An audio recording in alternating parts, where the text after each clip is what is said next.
Bonjour à tous. Donc, gloire à Dieu pour cette journée. On va regarder ensemble leçon numéro 5, conseil biblique, et on va regarder à 12 preuves que j'ai quitté mon premier amour.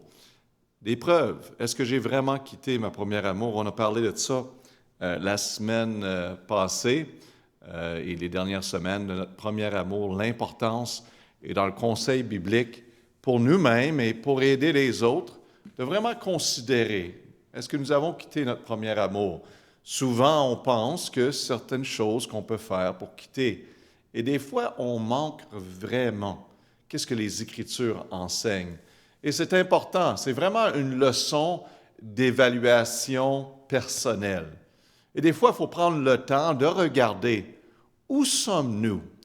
Et il n'y a personne de parfait, mais on veut changer, n'est-ce pas? Et même en faisant cette leçon cette semaine, ça m'a fait du bien à réévaluer et à modifier des choses. C'est important. Dans un monde qui essaie d'attirer notre attention, des fois on oublie. Donc, on va prier que le Seigneur utilise cette leçon dans nos vies. Père éternel, on te remercie pour ce temps. Et Père, on te demande de faire un travail dans nos cœurs à travers de cette évaluation. Et on réalise l'importance de maintenir notre premier amour. Donc, aide-nous à comprendre ces choses et les mettre en pratique pour ta gloire. On prie au nom de Jésus. Amen. Et tout ce qu'on enseigne, c'est dans la parole de Dieu. Donc, on commence avec la Bible, la Bible. Quel livre merveilleux! Et j'y tiens ferme, j'y crois toujours, la Bible, la Bible. Amen. Donc, 12 preuves ou évidences que j'ai quitté mon premier amour. Donc, le verset de l'Apocalypse, ça parle au sujet de l'Église qui a quitté sa première charité, sa première amour. Et le Seigneur dit, j'ai contre toi, car tu as abandonné ta première charité. Donc, c'est très important.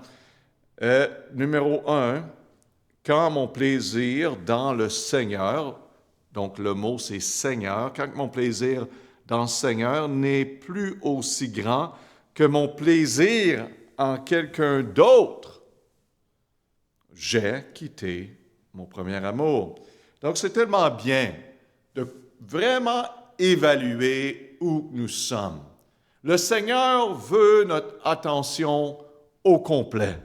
Ça ne veut pas dire qu'on ne peut pas avoir des autres personnes autour de nous, mais on doit être conduit et dirigé par lui et non par les autres. Et donc, tu aimeras le Seigneur, ton Dieu, de tout ton cœur. Il doit avoir notre attention. Et Marc 12, 30. Donc, une question à se poser, est-ce que je me réjouis dans quelqu'un d'autre plus que du Seigneur? Vous savez, dans la vie, ceux que nous passons plus de temps avec, on va les connaître plus. Et donc, les gens disent, ben moi puis le Seigneur, je n'ai pas vraiment une relation personnelle. Il n'y a pas vraiment de croissance. Passez-vous du temps avec lui. Permettez-vous votre horaire de mettre Dieu en priorité. Donc, numéro 2, une autre preuve. Quand mon âme, le mot âme, ne désire pas des moments dans la parole de Dieu ou dans la prière. Le mot prière. Donc, on a là le mot âme et prière. Quand mon âme ne désire pas les moments dans la parole de Dieu ou dans la prière, j'ai quitté mon premier amour. Et donc, quand c'est nouveau, on parle de premier amour, tomber en amour, quand c'est nouveau, c'est merveilleux. C'est jamais trop! On en veut plus, on veut le connaître, on veut lire sa parole, on veut passer du temps avec. La Bible nous dit bien dans Marc 12, 30, la deuxième partie, tu aimeras le Seigneur ton Dieu de toute ton âme. Toute ton âme. Est-ce que je ne désire plus les moments de communion dans la parole de Dieu et dans la prière? On se sent obligé et on réserve ça pour la fin de journée s'il y a du temps. On a tous passé par là. Il y en a plusieurs qui défis, ce n'est pas des personnes méchantes. Non. C'est qu'on est très occupé, on a beaucoup de choses qui se passent et on a oublié qu'est-ce qui est le plus important. Et donc, il faut revenir à notre premier amour, mettre les choses à leur place comme ils devraient être. Numéro 3, quand mes pensées pendant les moments de loisir ne se reflètent pas sur le Seigneur, c'est supposé dire « j'ai quitté mon premier amour ». Donc, mes pensées dans le temps de loisir, dans les temps libres, vont tout le temps vers autre chose. Et c'est un des défis aujourd'hui avec les téléphones que nous avons. Il y a tout le temps, aussitôt qu'on a fini quelque chose qu'on doit faire, le monde retourne à le téléphone dans leur temps de loisir. Et oui, on a de la communication et tout ça. Je comprends qu'est-ce que c'est d'être très préoccupé. Mais il faut entraîner. Il faut entraîner. Il faut s'entraîner. De dire, non, je vais passer du temps. Ce temps-là, le loisir, je vais mettre ce temps-là de côté pour passer du temps avec mon Seigneur, pour prier pour les autres, pour passer du temps dans sa parole. C'est une décision qu'on doit faire. Et on a tous l'opportunité de le faire. En général, on est des personnes disciplinées et on peut développer ces choses. Et c'est ça, cette étude-là nous aide à penser, c'est vrai, j'ai un peu viré à la gauche ou un peu trop à la droite et je dois revenir à la bonne place. Donc, est-ce que je réfléchis à d'autres choses plutôt qu'au Seigneur pendant mes moments de loisir? Quand vous êtes en amour, vous savez, avec la personne que vous allez passer, vous pensez souvent à cette personne. C'est votre premier amour. Et c'est ça que le Seigneur nous enseigne ici. Numéro 4, quand je prétends être seulement humain, le mot humain, je suis seulement humain, pasteur. Oui, on est des humains. Mais il y en a qui aiment bien utiliser le fait qu'ils sont seulement humains pour les permettre de continuer de vivre leur vie de leur façon. Quand je prétends être seulement humain et quand je cède facilement à ces choses qui, je le sais, déplaisent au Seigneur, j'ai quitté mon premier amour. Souvent, le monde utilise le monde et ceux autour d'eux et vraiment le fait que nous sommes des pécheurs pour nous donner la licence et le droit de faire ce qu'on fait. Non, on n'a pas ce droit. La Bible dit, tu aimeras le Seigneur ton Dieu de toute ta force. Il y a beaucoup d'efforts. Si vous m'aimez, Jésus dit, gardez mes commandements. Oui, on est des humains, mais on a la grâce de Dieu et on a l'Esprit de Dieu qui vit en nous. Donc, numéro 4, une question à se poser. Est-ce que je cède facilement à ces choses que je sais déplaire au Seigneur? Est-ce que je cède facilement?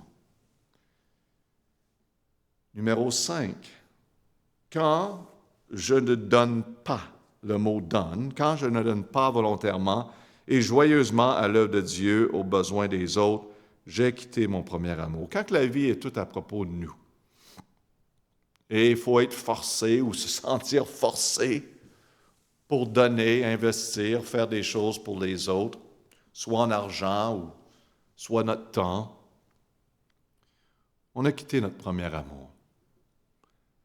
Or, celui qui aura des biens dans ce monde et qui, voyant son frère dans le besoin, lui fermera ses entrailles, comme l'amour de Dieu demeure-t-il en lui. Donc, vous savez, on n'est pas là pour donner à tous ceux qui nous demandent. Mais quand que nous, le Seigneur nous montre un besoin puis nous met à cœur d'accomplir ce besoin-là, on doit l'écouter. Et on doit être ouvert, Seigneur, oui. Tout t'appartient.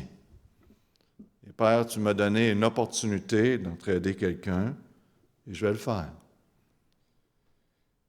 Et la question, est-ce que je donne à contre-cœur pour l'œuvre de Dieu ou pour les besoins des autres? Est-ce qu'on le fait parce qu'on se sent forcé, obligé? Comme j'ai dit sur un des messages, faites-les pas du tout si c'est le cas. Faites-les parce que le Seigneur vous touche de le faire et vous voulez le faire volontairement pour assister, et joyeusement pour assister l'œuvre de Dieu. Numéro 6, quand je cesse de traiter chaque chrétien, donc le mot chrétien, comme je traiterais le Seigneur, j'ai quitté mon premier amour. Notre texte parle plus au niveau des chrétiens, mais en général, j'ai tendance à traiter le monde avec respect. En tant que vous avez fait ces choses à l'un de ces plus petits de mes frères, vous me les avez faites à moi-même aussi. Bon, c'est quelque chose. Jésus dit ces paroles. Je vous donne un commandement nouveau, ce que vous vous aimiez les uns les autres, comme je vous ai aimé. Vous vous aimiez aussi les uns les autres, de la même façon. Donc, la question, est-ce que je manque à traiter chaque chrétien comme je traiterais le Seigneur? C'est quelque chose, hein? Ça nous fait réfléchir. Oh, pasteur, si le Seigneur serait parmi nous, je changerais. Il est parmi nous. Donc, changeons maintenant. Numéro 7. Quand je considère les commandements du Christ comme des restrictions, à mon bonheur plutôt que des expressions de son amour, j'ai quitté mon premier amour. Donc, depuis que vous êtes avec nous dans l'Institut biblique et nous enseignons la parole de Dieu, notre but, ça n'a jamais été, je ne crois pas que vous percevez, qu'on essaie de mettre des restrictions sur la vie des personnes en prêchant la parole de Dieu. Car la parole de Dieu apporte la liberté. Oui, si on apporterait dans la parole de Dieu et on ajouterait des lois de l'homme, oui, on pourrait créer des restrictions. Et ça, c'est un danger, bien sûr, qui se fait. Mais notre désir, comme vous le savez, est toujours d'enseigner la parole de Dieu qui nous donne complètement la liberté en Jésus-Christ. Ou qu'on a le désir et le vouloir, on n'est pas forcé. Et on veut que vous voulez vivre pour le Seigneur, que vous voyez que les commandements, c'est vraiment une expression de son amour. On le suit parce qu'il nous aime. Il a donné sa vie pour nous. Mais la Bible dit, celui qui a mes commandements et qui les garde, c'est celui-là qui m'aime. Donc, il faut vraiment comprendre le cœur de notre Seigneur. Les commandements dans la parole de Dieu, ce ne sont pas des restrictions, mais c'est afin de nous donner une vie abondante, afin de vivre. Et de vivre une vie sans limites et commandements, sans loi, mes amis, c'est pas réel, ça va juste apporter à la destruction et non à la liberté.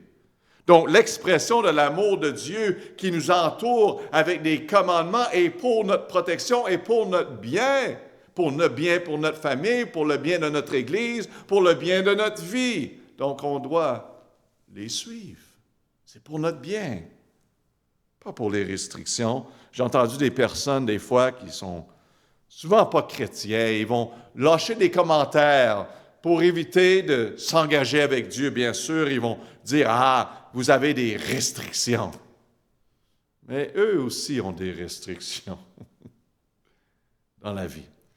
Mais je vais vous dire, ce n'est pas des restrictions, c'est des bénédictions que Dieu nous donne des bornes, qui nous donne des commandements afin de nous protéger.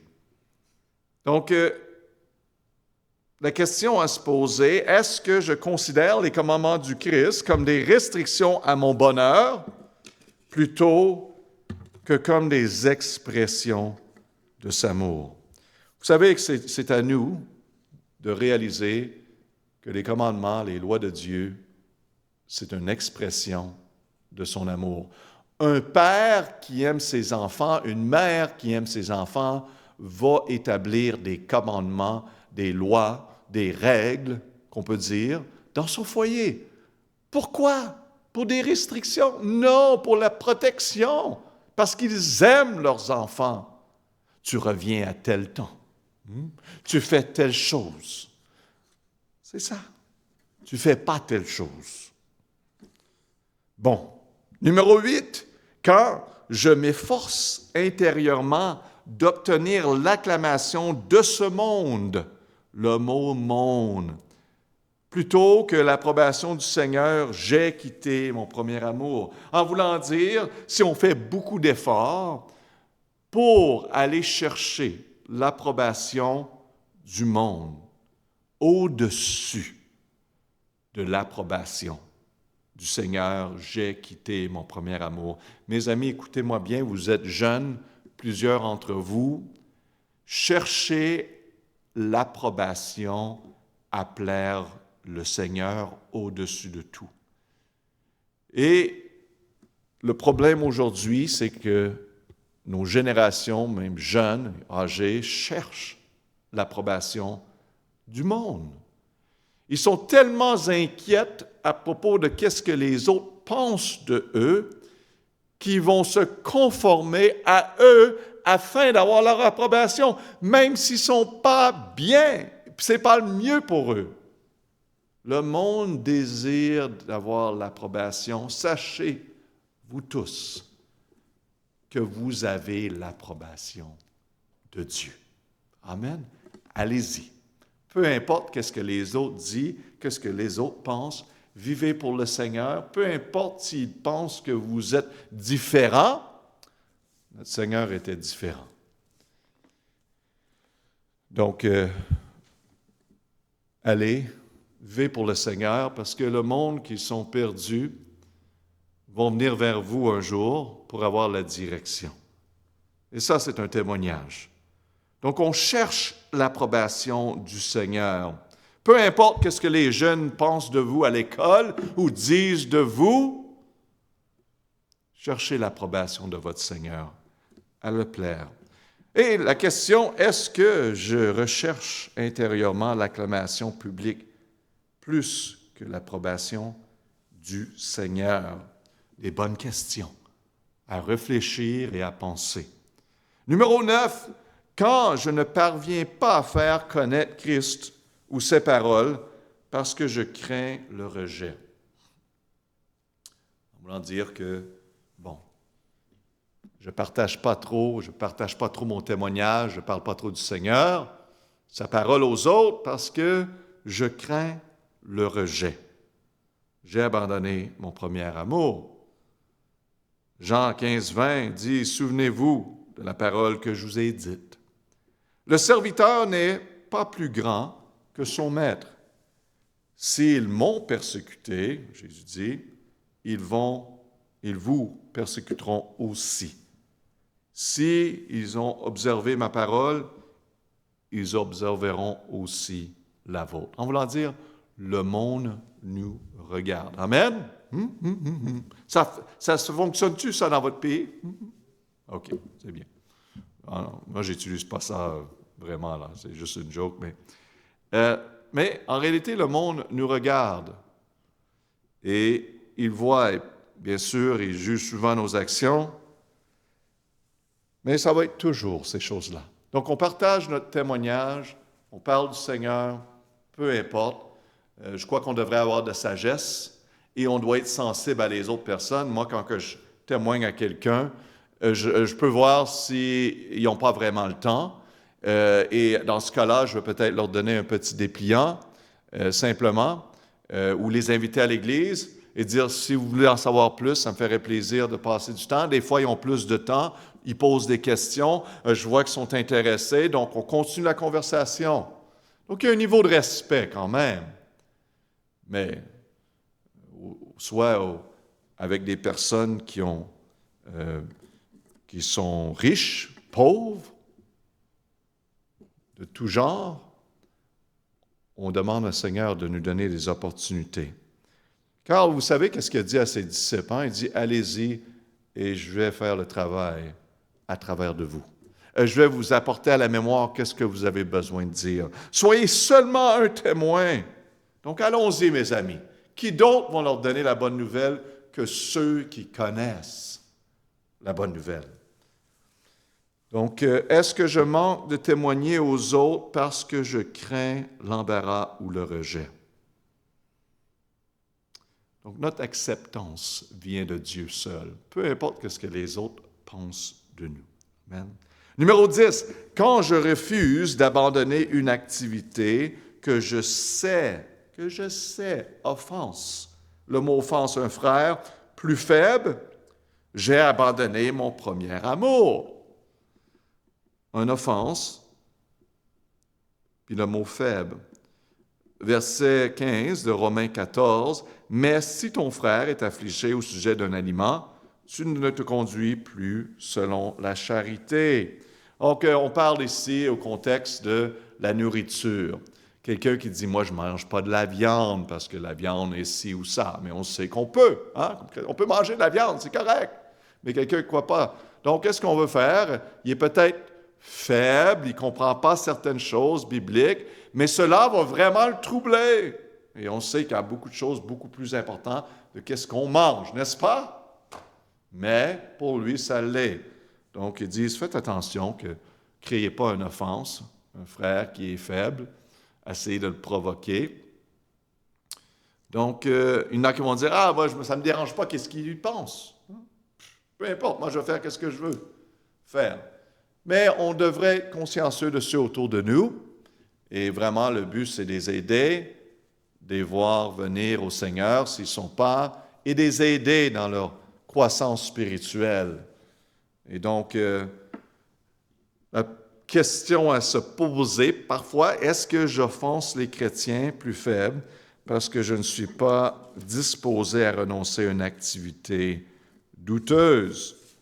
Certaines personnes vont dire, ça, c'est pas correct. OK, je comprends. Vous avez raison, même s'ils n'ont pas raison.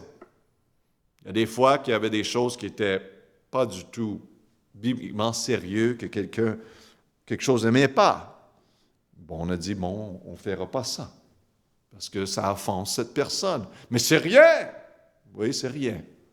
Mais ça les trouble, parce qu'ils ont eu une expérience vers ces choses dans le passé qui les a vraiment affectés. Qu'est-ce qu'on fait? Bon, c'est correct, on n'a pas besoin. On pourrait justifier, mais des fois, c'est mieux simplement, c'est pas trop important, et on veut aider le monde. Donc, on est rendu à numéro, excusez-moi, 10, 11. 11, ça va bien, hein? Merci, averti, avec les yeux très ouverts, hein? C'est numéro 11, averti? 10, bon, tu as besoin de regarder en arrière, mon frère. Numéro 11. C'est ça. Merci. Quand je deviens complaisant face aux conditions péchereuses autour de moi, j'ai abandonné mon premier amour. Quand je deviens complaisant. Le mot complaisant. Face aux conditions péchereuses. En voulant dire que c'est le péché, pasteur, ils font ça toujours, bon, on l'accepte et on ne fait rien et on les joint.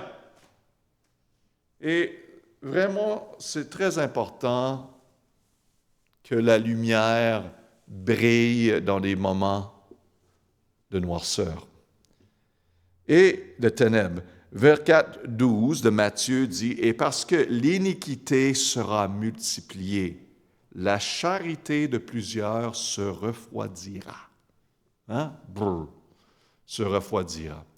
L'amour s'en va. Peu d'amour. Qu'est-ce qui fait ça? Le péché pousse l'amour. C'est quelque chose, hein? Et donc, est-ce que je néglige ou ignore les conditions pécheresses autour de ma vie? On ne peut pas régler les problèmes de tout le monde, OK? On ne peut pas. Mais on peut aussi, dans notre foyer, comme dirigeant, on peut bien sûr établir des choses et pas permettre certaines choses. Dans nos vies personnelles, bien sûr. Et on veut aussi, quand on est dans des milieux, moi je ne me mettrai pas dans des milieux, et si jamais, par chance, je tombe dans un milieu comme ça, je vais m'éloigner, mais des endroits où que le monde vraiment sont là et ne sont pas là pour une bonne raison, et ils font des choses qu'ils ne devraient pas faire, donc je ne vais pas dans ces milieux-là. Donc ces choses, et des fois je suis dans un endroit de sport et tout ça, et le monde commence à parler d'une certaine façon, des fois je dois m'éloigner, des fois tout dépendamment, je vais dire, regarde les gars, je ne parlerai pas de ces choses, bien sûr je ne réponds pas, et des fois je vais dire, regarde, moi je ne suis pas en accord avec ça. Donc tout dépendamment, on doit se tenir pour la vérité, et on n'a pas besoin de joindre. Et il y en a qui me disent, « Oh, pasteur, ben moi, je ne veux pas rien dire. » Ils continuent de se mettre dans ces milieux. Et vous savez qu'est-ce qui arrive? Au lieu d'influencer ce monde perdu nous influence. Et ce n'est pas ça qu'on veut. Comme j'ai dit, on ne peut pas corriger toutes choses dans le contexte de certains endroits que nous sommes. Et des fois, on entend des choses enseignées qui ne sont pas la vérité. C'est correct. Mais on ne devrait pas devenir complaisant dans le sens de dire « Ah, bon, tout le monde est comme ça, donc je ne dis rien, je ne fais rien, je ne change pas moi-même. » Numéro 12, quand je suis incapable de pardonner, le mot « pardonner » à quelqu'un qui m'a offensé, j'ai quitté mon premier amour. Pardonner. Jean 4, 20, si quelqu'un dit « j'aime Dieu » et qu'il haïsse son frère, c'est un menteur. C'est quelque chose, hein, comment que le Seigneur met le fait que nous ne voulons pas pardonner quelqu'un qui nous a vraiment offensés. On ne veut pas. Le Seigneur dit « tu ne m'aimes pas ». Parce que la nature de notre Seigneur, c'est de pardonner. Et il a démontré le pardon sur la croix à nous qu'il est contre lui, qu'il l'a offensé à plusieurs reprises et il a donné sa vie pour nous. Imaginez-vous. Ce n'est pas ça du tout qui est arrivé avec la personne qui nous a offensés sur cette terre, du tout. C'était peut-être une petite offense ou plus grosse offense, mais ce n'était pas des milliers d'offenses. Et même donner sa vie pour quelqu'un qui a offensé. Êtes-vous prêt à faire ça? Pour quelqu'un qui vous a offensé, donner votre vie? Non!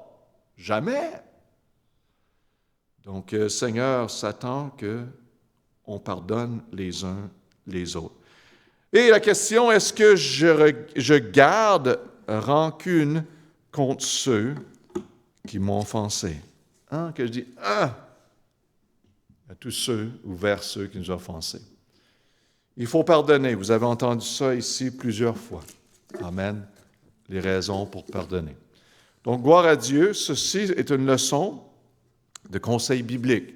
Quelque chose qui peut vous aider et que vous pouvez utiliser pour aider les autres à considérer qu'est-ce qui est vraiment essentiel et important dans la vie chrétienne, c'est de gérer nous-mêmes. Garder à nous-mêmes. Garder dans le cœur. Et ça, c'est choses qui nous fait évaluer notre cœur. Donc, on prie. Père éternel, on te remercie pour ce temps et merci pour, Père, cette leçon qui vise vraiment à notre cœur. Et Père, on prie que tu nous aides chacun de nous à faire les changements qu'on doit faire, afin d'être des outils dans ta main, utilisés par Dieu, pour vraiment toucher et transformer un monde en grand besoin. Il faut qu'ils le voient en nous avant qu'ils veulent avoir notre Seigneur. Donc, Père, aide-nous à être ce témoignage et un travail pour ta gloire. On prie au nom de Jésus. Amen. All right. Bonne journée. Que le Seigneur vous bénisse tous.